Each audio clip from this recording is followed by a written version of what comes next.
حضرت امیر المؤمنین ایدہ اللہ تعالی فرماتے ہیں، لغات میں لکھا ہے کہ نور اللہ تعالیٰ کی صفات حسنہ میں سے ایک صفت ہے،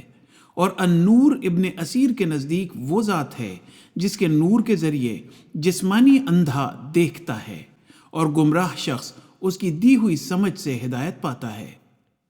یہ معنی لسان العرب میں لکھے ہیں۔ پھر اسی طرح لسان میں دوبارہ لکھا ہے کہ بعض کے نزدیک نور سے مراد وہ ذات ہے جو خود ظاہر ہے اور جس کے ذریعے سے ہی تمام اشیاء کا ظہور ہو رہا ہے، اور بعض کے نزدیک نور سے مراد وہ ہستی ہے جو اپنی ذات میں ظاہر ہے اور دوسروں کے لیے بات کو ظاہر کرتی ہے۔ پھر لسان میں لکھا ہے، ابو منصور کہتے ہیں کہ نور اللہ، نور اللہ تعالیٰ کی صفات میں سے ہے، جیسا کہ اللہ تعالیٰ آپ فرماتا ہے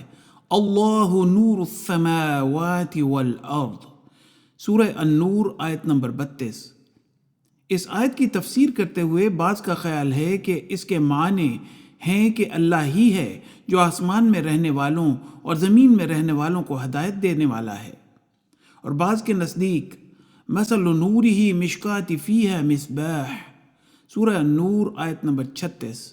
کا مطلب ہے کہ مومن کے دل میں اس کی ہدایت کے نور کی مثال طاق میں رکھے ہوئے چراغ کی سی ہے۔